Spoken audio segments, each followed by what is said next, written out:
Hello, dear viewers and listeners, and welcome to the latest episode of Extra Extra. It's all about whiskey. I remain Jason NPH Johnson Yellen, and he remains Joshua Morrissey Hatton. Hello, Joshua.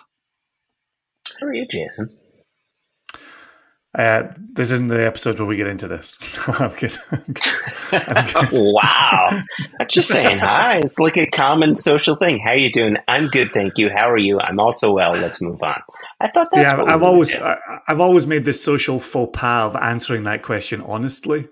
And so it takes about we don't 3 need to know how you're seconds. doing. Yeah, it takes 3 seconds to realize people don't actually want to know. So nice to see you. Here we are recording on a Friday in October for dropping on a Wednesday later in October. We, for new listeners, we identify a whiskey-related news story. We present it. We summarize it. We chitty chat about it, have a wee riff on it. It's kind of weird. I feel like we've transitioned from the summer to the fall because there are a lot of emails coming in featuring whiskey-related news. You and I have seen a few extra whiskey-related stories, and I feel like we have gone from ploughing in the mire to suddenly having an abundance of stories to get into. So we do have an email from Ian Bruce with a story. We're going to give that a bit of coverage. We've got an email from Michael Nolan with a story. We're going to give that a bit of coverage. And then there's a couple of additional things that we might want to get into, depending on time. We are always respectful of the tight 35. Always. Joshua. Always. With that said, what did Ian Bruce send us? Well, Ian sent us an email on 15th of September, and here we are nearly 3 weeks later. So apologies, Ian, for getting to it a little later than we would have liked. So please, that's on you, since I got dinged for a little email delay with somebody. A little bit of fun got made at someone's expense. So here we are, delving back to September 15. You don't even remember doing it. Look at that. That's how little it means to you. I don't, but I remember doing this. I've got to introduce the show with our banner, a smattering of news items. I really like the way you put it. We went from a summer with barely any news pretty dry, to the fall where now things are popping up, right? Oh, nice pun there.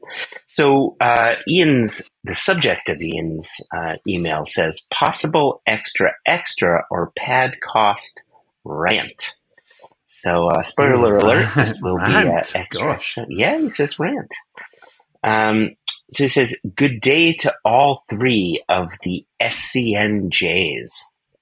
Hello. Hello. Jess says hello as well. Hope you all, what does he say here? He says, hope you all, no, that's not what he says. He says, hope you have all had a great time on your recent trip to Scotland. I was wondering if any of yous had read or came across the article in regards to the British Standards Institute, or BSI, releasing some new guidelines for production of whiskey. It says, not sure if this may cover controversial topics such as synthetic coloring or filtration, but look forward to hearing any riffing. And of course, he gives the link. And he's always so kind. He says, keep up the great work and padcosts.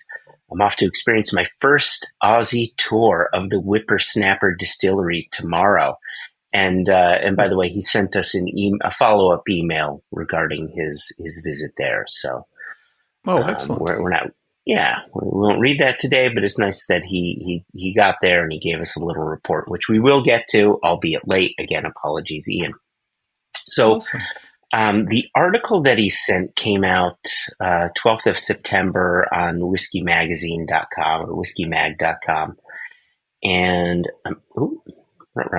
I'm trying to see who penned it here. Doesn't seem to be a name tied to it. So it says, I'll read a bit of it here. And if I'm being very honest, there's not a lot of leaves on these branches, but maybe that's something to be talking about here. It says, A set of guidelines for the production of whiskey in the UK and Ireland have been launched by National Body of British Standards Institute, or from here on out, BSI. The new voluntary standard was developed with support from members of the Scottish, Welsh, English, and Irish whiskey industries and is designed to improve the overall quality of whiskey being produced in the UK and Ireland for both domestic and international sale.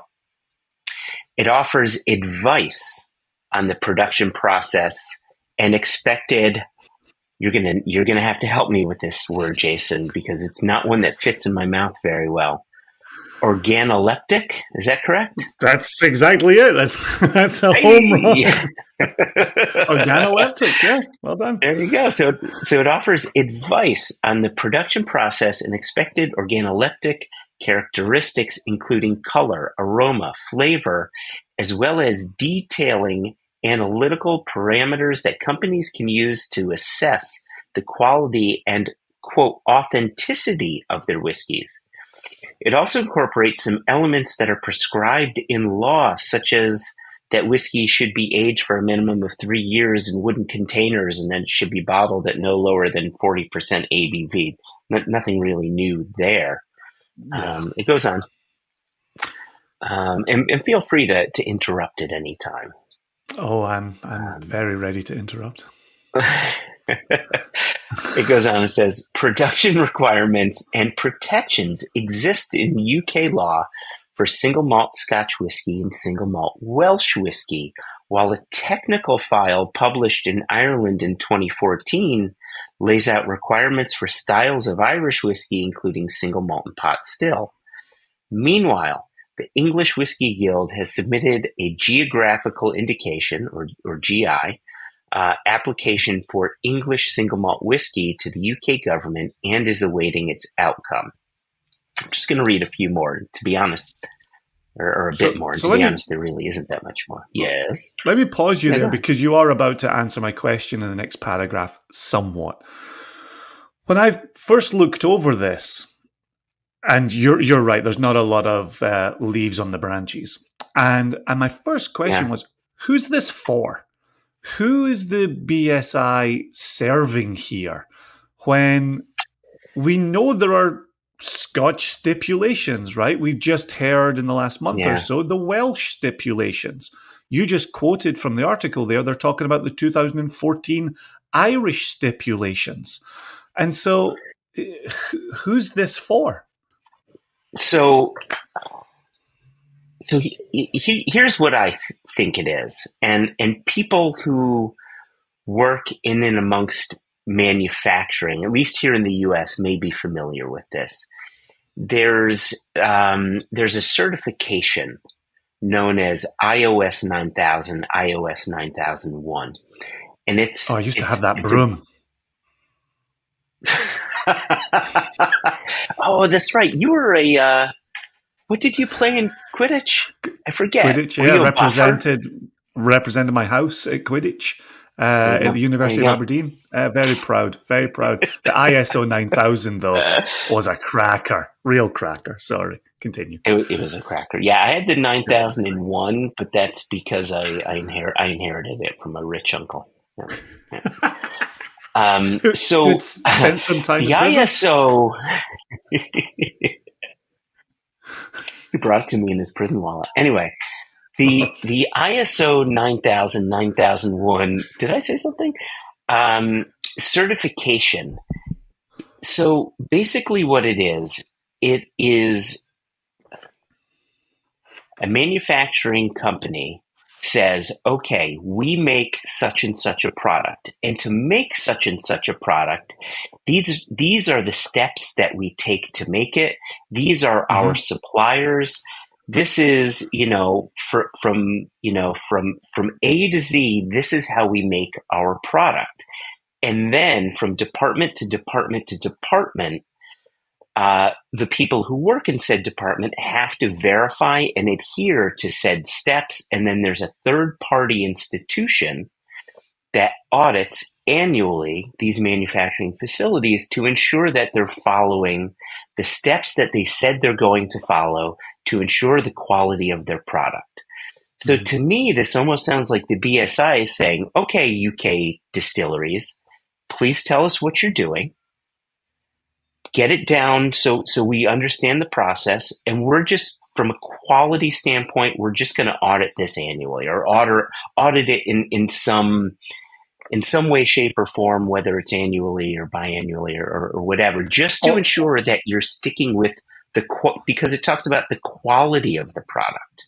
Can I just add this in really quickly here? Yeah, you go read your paragraph that answers my question.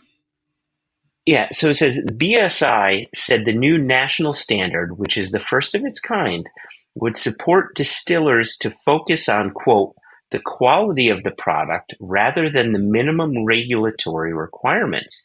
It added that the standard could also be used by companies in other parts of the world to inform their own whiskey production.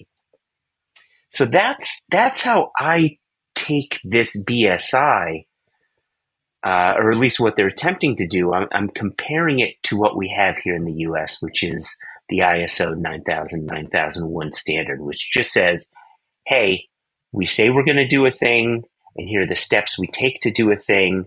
We're now being certified, saying we do that thing, and we will continue to do that thing. And we will be audited to ensure that we keep doing that thing to ensure quality. That's how I take this. But it's one of those interesting things that so long as it remains voluntary, what's the standard achieving? Right? Because if you're one of the groups making subpar whiskey, yeah, are you a volunteer to this arrangement? Are you saying, yeah, come in, tell us why we're making subpar whiskey, right? But on the flip side, right, think of Diageo with their 30 distilleries, right? Yeah. Hey, you want to come tell us how to make Clynlish? You want to come tell us what we should be doing differently with Brora? Like it seems it seems silly on that end of the scale as well. I would imagine, again, from what we've seen in America, if we're seeing the rise of distilleries opening, you might want a first step. So instead of maybe going out and hiring an ex-Maker's Mark distiller or an ex-Wild Turkey distiller, you instead go to an organization like the BSI and you say, how do we do this well from the beginning? And that, to me, sounds like a good idea. That sounds like a nice outlet for people who are looking to get into this and to begin producing based on quality and not regulatory minimums. Right, and that's the tough bit, because what's quality to you, what's quality to me, it's all, isn't it kind of subjective? See, I don't think it is. And this article certainly says it's not, right? Okay. That's your organoleptics, right? That's your analysis. That's saying good whiskey hits this point on a mass spectrometer, right? There are going to be biochemists here who are saying, no, whiskey when it's good goes here. Whiskey when it's bad goes there. Here's how you get it there. And I like this idea, because I think right now it is subjective, right? And we have got it where some people like distilleries that we might say, I don't think that's very good. But who gets to make the final decision? The consumer, right? I was just talking with a friend today about a bottle that will remain nameless, but it used a lot of good words on the label. And I said, oh, that's the type of label that would help you sell one bottle. Yeah. But your liquid inside better be able to help you sell 2 and 6 and 12 and so on and so forth. And it didn't, right? The liquid inside simply did not live up to that. So that's the part for me where I think traditionally we've said the consumer gets to make the ultimate decision on whether something is good or not. But I think if you're a biochemist or a scientist or engaged with organoleptics, you're able to say a much more thorough sentence. look at this, the Scotch Whisky Institute, right? I don't even know if that's their proper name, but you know who I'm talking about, right? The place where Jim Swan was for years and years. Oh, right? okay, yeah. Right. And so what are they Yeah. engaged in? They're engaged in the quality of Scotch whisky beyond the basic meeting of regulations. That's, that already exists within the Scotch industry. So, opening a door for people, I'm on board with. An objective valuation of goodness.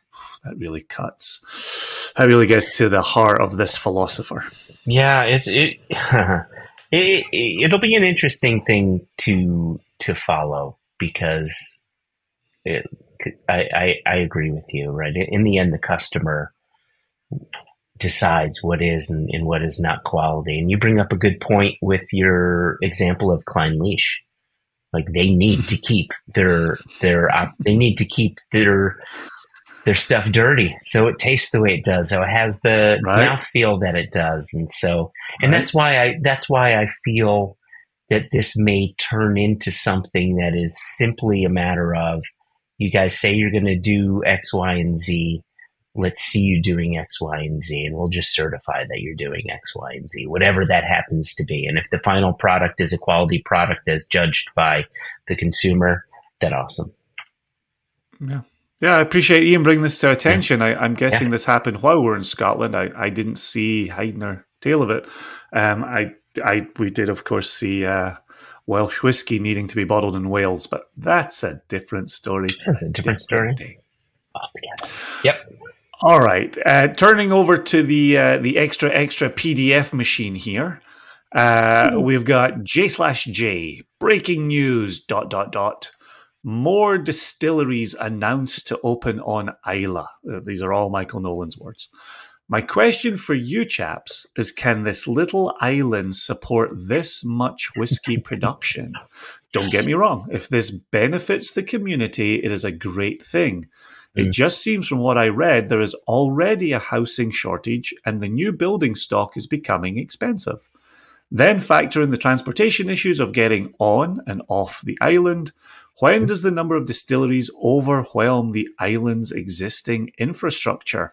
When is too much of a good thing trouble? Cheers, gentlemen. Thanks, Michael. So cheers, Michael Nolan. This came from, and it is listed as breaking news from Whisky Advocate. And let's see, do we have anybody on this one? Another one without a name attached to it, but the title is Chivas Brothers Announces Plan to Build a Distillery on Islay. and then it makes me laugh. While there's not yet an opening date, the new distillery's focal point will be peated single malt.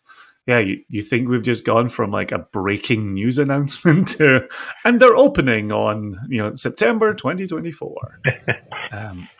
All right, let's see. This seems quite short here. And so let me just jump in here. So I've said Chivas Brothers, that's in the title. The new site will be situated on... Have you read this article? I haven't read I know this. I know the story, and I heard about this before the story was released. Right. So so where the site is going to be situated? Do you remember the name? It's the Gartbreck site. Right. Yeah. That was the most surprising part to me.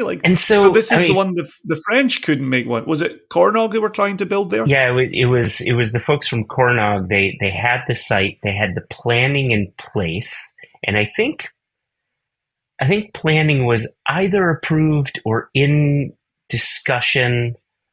I seem to recall there potentially being an issue of access to water. Exactly that. So if there's something to pull from the article, let's do that. If we could pull it from our own allegory, that's fine too. Not really. The new site will be situated on Gartbreck Farm, which lies just a couple of miles southwest of Bowmore Distillery on the shores of Lochendal, facing across the water toward Bruichladdich and Port Charlotte. As of now, there's no word on the scale of the facility or when its doors will open, but the focus will be on peated single malt. Yeah. And then it's just a little bit of fluff after that. The move marks Chivas Brothers' entrance into Islay whiskey, then names a whole bunch of things that they own. and then a whole bunch of things that they produce. End Mhm. of breaking news. So what's the takeaway? Chivas Brothers are opening a peated single malt whiskey distillery on the site of Gartbreck Farm. Well, so a few things here. Including Nolan's few things. Yeah, and I will get to Nolan's few things because I think they're very important. Absolutely. They're very important. But my initial thought is why would Chivas want a distillery on Isla? And it's important to remember, just like Diageo, Chivas make blends. They need peated whiskey. And we know that Port Ellen Maltings have stopped selling peated malt to other island distilleries. Covered that last year because they need peated malted barley for their own distilleries that have increased production and then some to feed their own blends because they're hoping India will open up, right? You see a path here. Absolutely. Chivas are smart, right? If they lose access to peated Isla whiskey for their blends, don't they need their own? The answer to that is a resounding yes. So for them as blenders, it's an incredibly smart move. And I've mentioned this before because I came from manufacturing. Manufacturing facilities and distilleries are manufacturers. Companies that own multiple distilleries own multiple manufacturing distilleries or manufacturing facilities. They need vertical integration. It makes sense. Mm-hmm. They need peated malted barley, peated malted whiskey. Fucking hell, I can't use words today. They need peated whiskey for the blends. How's that? There you go. So I get that. To Nolan's point, though, yes. It's a very good one. You've got the CalMac ferry system, which is in a dire situation. Don't they still have a ferry down right now? That was certainly the last we heard, yes, was that they were down to one Isla ferry, which is a hell of an ask. And my understanding is the distilleries are not allowed to incorporate their own ferry system. They have to work with CalMac. It's a government subsidized ferry system. So that's going to bring some significant issues. The roads, anybody who's been on Isla knows that the roads they're not great, knows that the housing situation is not great. I mean, look at Port Natruan. We covered that last season. Right. Part of their build is to incorporate housing. So, building a distillery to fill for your blends is all well and good, but they're going to be up against a lot of obstacles, all of which Nolan brought up in his email. I am surprised as an outsider who lives in the great state of Virginia in the United States of America, right? Okay. This is all code for I know nothing about what went into this decision. Yeah. But if we are sitting here saying, what about CalMac? What about housing? What about island infrastructure? And if we're able to say, it seems like there's already a lot, some might say too many, distilleries on Isla, the council, now, was it an Argyll council decision here? Is it an Isla council decision here? Mm-hmm. Argyll, for those not familiar with the geography, an Argyll council decision would put this on the mainland, the west coast of Scotland mainland. They would be making a decision about what's happening on Isla. But I remember with Port Natruan, with that crew needing to be on Isla to answer the questions of citizens of Isla. Like, how did this get approval if what we understand is that Isla is already splitting at the seams? Well, yes. Again, like you, I'm even worse. I'm not even Scottish, right? You at least have a connection to the land, despite not living there. But as a know-nothing American, I have to assume all of these questions are questions that Chivas have asked themselves, and Diageo have asked themselves as they rebuild Port Ellen. It could very well be that if you approve more distilleries, it helps force a decision on what can be done with ferries. Maybe it allows for more money to repair ferries, to bring on more ferries, to allow for a different ferry line because of the increased amount of barley coming over, yeast coming over, spirit going back, etc. Of course, there's going to be people that would say, yeah, well, historically speaking, Isla's had 20 plus distilleries at one point. Yeah, well, that's when all the spirit stayed on the island and none of it came across. Like, we live in a different world. Were they doing 2 million liters annually at each of those?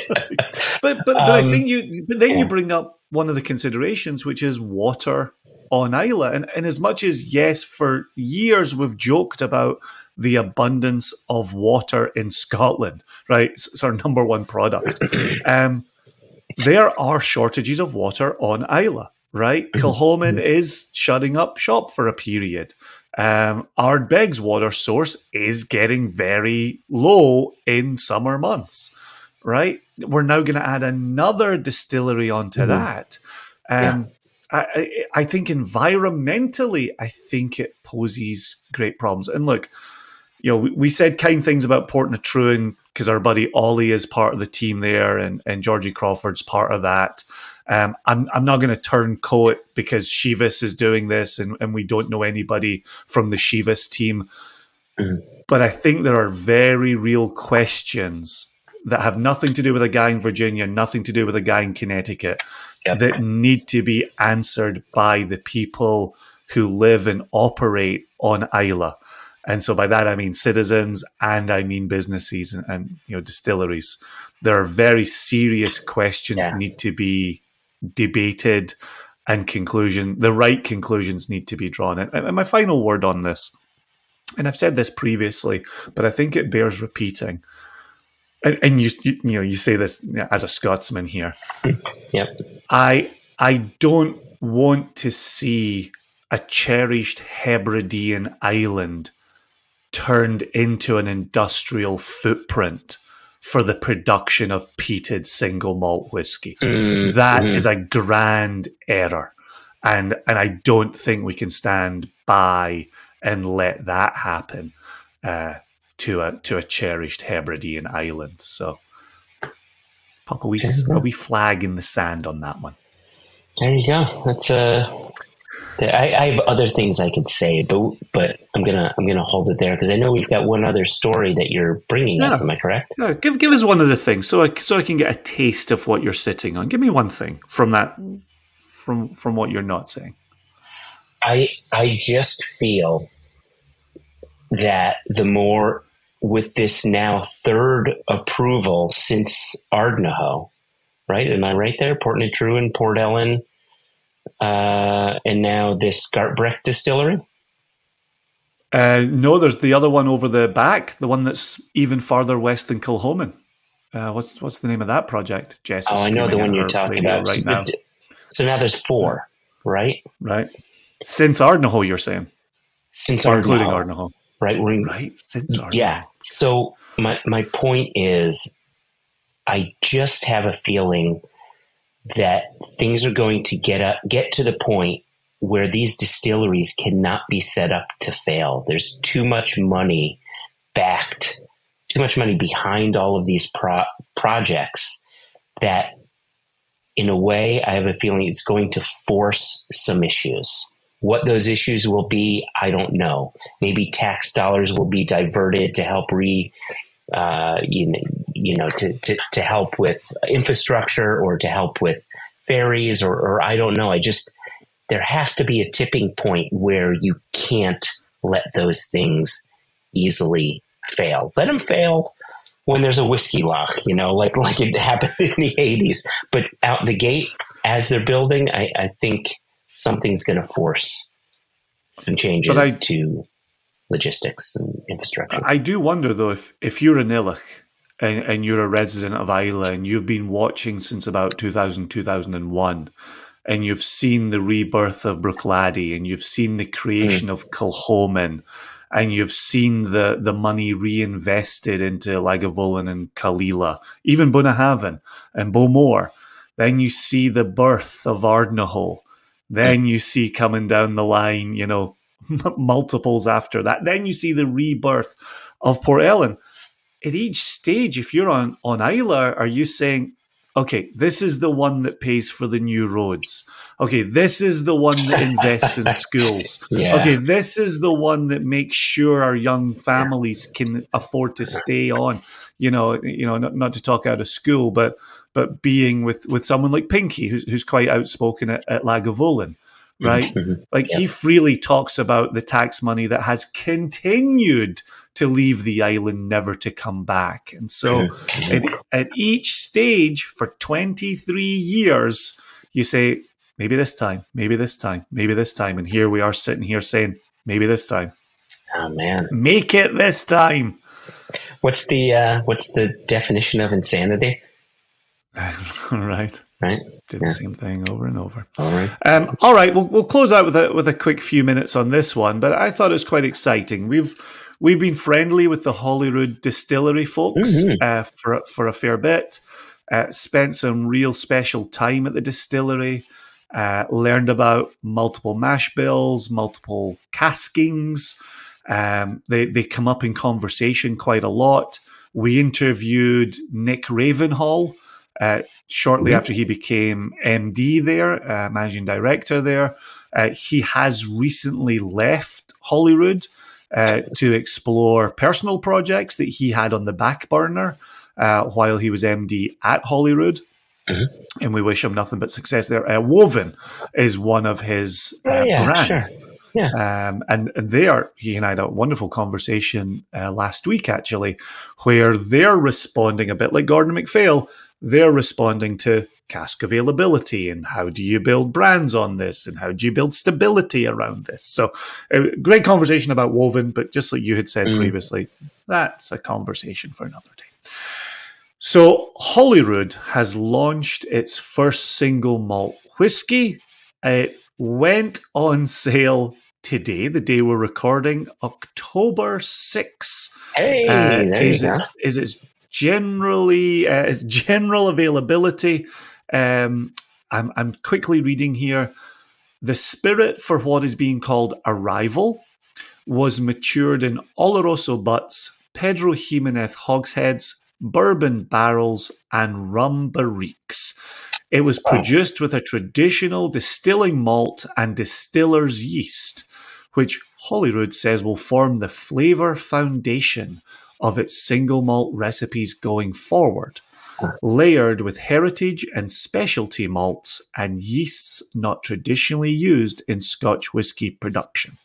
So the reason this is of interest to me is for Holyrood, when you go there and they talk about being experimental, and I said this to Nick, when he was first there and first putting ideas in place, they look a lot like Bruichladdich in Edinburgh.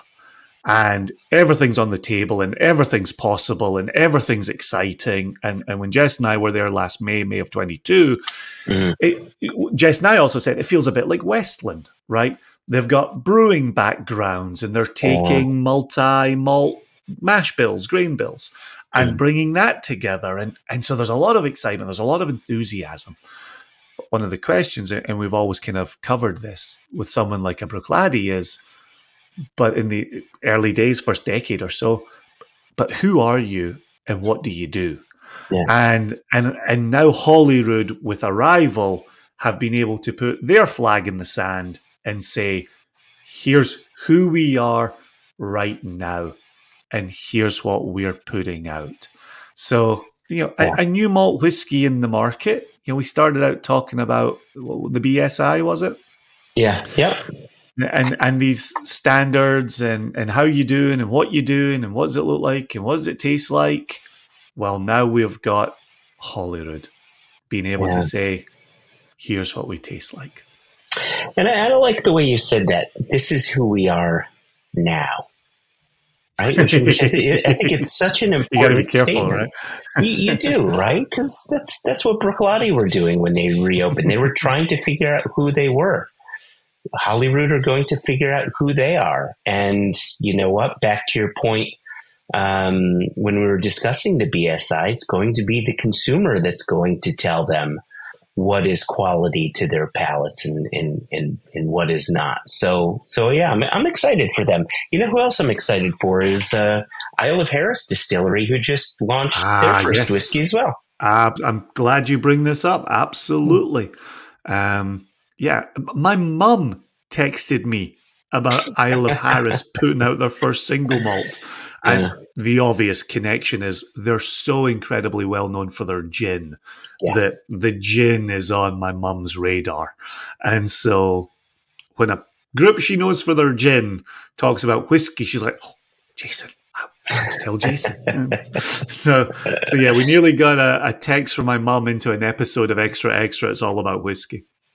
There you go. What have you seen? I haven't followed up on any of the Isle of Harris news. Anything in particular coming out of that announcement? Yeah, I haven't dug too deep. I saw a picture of the bottle, which, as you might imagine, anybody who's seen the Isle of Harris gin bottle, absolutely stunning.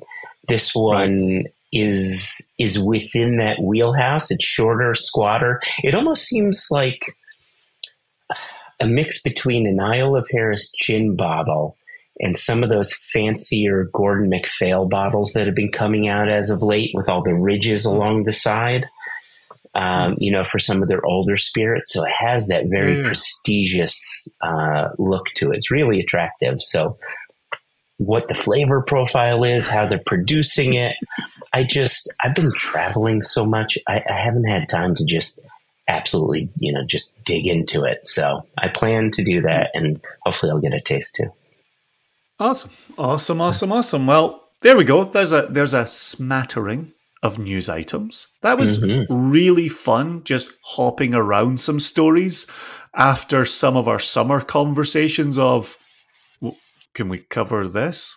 Is this worth putting on? Like, what else can we do? So this was lovely. This was very relaxing, very whiskey centric, and thoroughly enjoyable. If you want to be like Ian, Bruce, or Michael Nolan, or any of the other people that write into us, you can email us info@singlecastnation.com or questions@onenationunderwhiskey.com. No E in whiskey. And you must smash the subscribe button and TTB. Tickle that bell. I think you're pointing at your bell that needs to be tickled. There you go. Listeners, you're escaping something right now. You're escaping something vital. The bell below the video in the YouTube page. Below the video. That a new episode's coming. Yes. There you go. Below the video. Right down there. Oh gosh, he's doing it again, listeners. He's doing it again. We are going to respect our Type 35. We have had our fun, and now we're going to get out of here. And until next time, we'll get out of here by saying peace. Peace. Where are your fingers? They're there. Peace.